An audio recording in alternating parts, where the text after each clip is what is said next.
Hai teman-teman semua, saya Zulasari dari Pena Enterprise. Ini adalah segmen baru, yaitu Pena Tahuan. Kali ini saya akan membahas mengenai Web 3.0. Seperti apa itu Web 3.0? Setelah yang satu ini ya.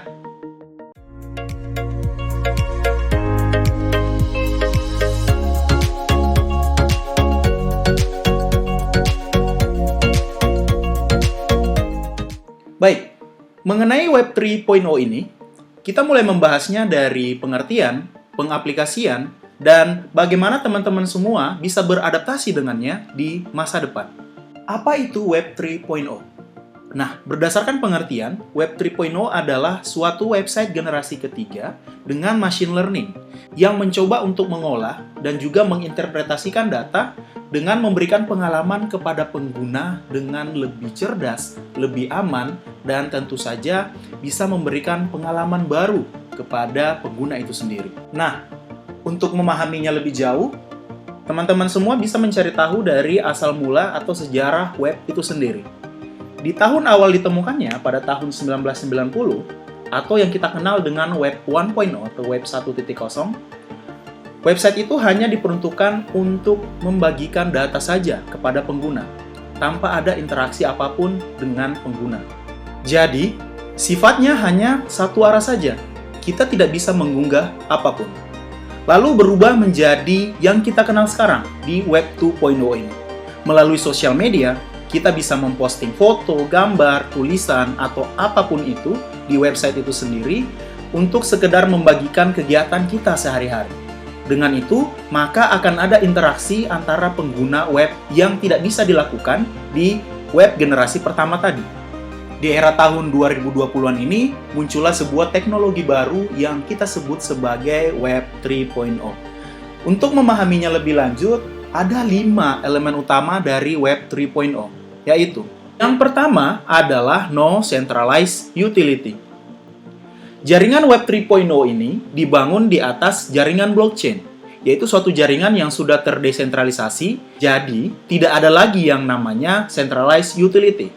Nah, inilah yang menjadi pembeda antara Web 2.0 sekarang dengan Web 3.0 nantinya. Anda ketika memposting sesuatu, baik itu melalui Google atau Apple, secara tidak sadar Anda membagikan data-data pribadi Anda kepada pihak ketiga ini. Ketika Anda sudah mencentang setuju pada term dan condition dari masing-masing platform tersebut, maka Anda bersedia untuk diakses data-data pribadi Anda, mulai dari lokasi, mulai dari kapan Anda belanja, kapan Anda melakukan suatu transaksi, hingga mereka melakukan suatu riset tersendiri mengenai data-data pribadi Anda ini. Bahkan, ketika Anda memposting karya Anda, baik itu foto atau video, Anda perlu mendapatkan persetujuan dari pihak ketiga ini, apakah mereka bersedia untuk membagikan karya-karya Anda tersebut di platformnya mereka, sebelum menyebar lebih jauh ke dalam internet itu sendiri. Berarti, memang perlu persetujuan lebih dari pihak ketiga tersebut. Dengan adanya sistem desentralisasi ini, maka Anda dapat langsung mengakses internet tanpa perlu membagikan data-data pribadi Anda kepada pihak ketiga ini. Yang kedua adalah adanya security dan reliability. Dengan adanya jaringan blockchain ini, maka data-data Anda akan lebih aman karena berjalan di jaringan blockchain yang mana bisa diakses dari semua titik dan juga akan meminimalisasi kesalahan dari satu server. Yang ketiga adalah semantic web. Ada yang namanya semantic web. Semantic web ini adalah suatu studi mengenai frasa atau kata yang memiliki arti yang berbeda-beda. Nah, misalnya nih, cerdas, pintar, cair, encer, dan sebagainya, itu memiliki satu arti, yaitu pintar. Nah, di semantic web ini akan coba mengintegrasikan perbedaan frasa atau kata ini melalui machine learning untuk dipelajari oleh si web tersebut. Maka, user experience atau pengalaman pengguna akan menjadi lebih menyenangkan lagi. Web yang semantik ini adalah web yang coba mengenalkan server atau machine ini untuk memahami konteks dari suatu data atau informasi secara lebih dalam.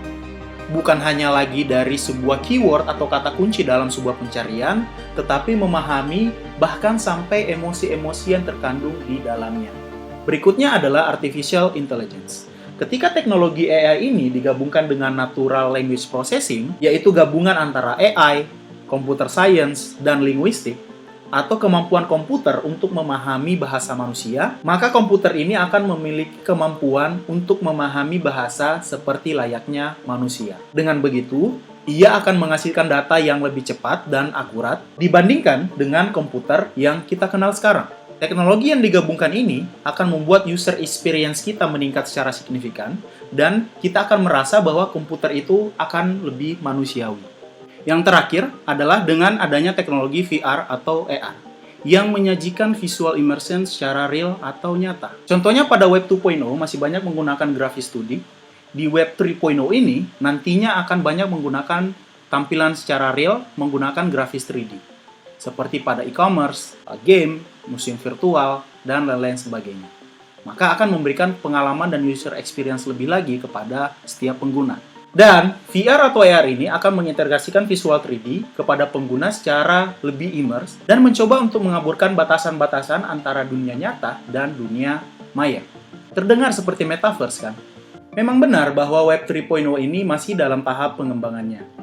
Bahkan kita masih meraba-raba ke depannya itu akan menjadi seperti apa. Nah, menurut kalian, apakah Web 3.0 ini akan menjadi mainstream di masa depan? Atau akan mengubah masa depan itu seperti apa? Saya tunggu jawabannya di kolom komentar ya. Demikianlah video saya ini mengenai Web 3.0. Besar harapan saya teman-teman semua bisa mendapatkan manfaat dan juga mendapatkan informasi baru mengenai Web 3.0. Dan tidak lupa pula juga saya ucapkan terima kasih kepada JX Pro ID yang sudah membantu dalam pembuatan video ini. Jangan lupa untuk memfollow sosial media kami lainnya dan berikan komentar, like, dan subscribe tentu saja. Sampai jumpa di video berikutnya. See you!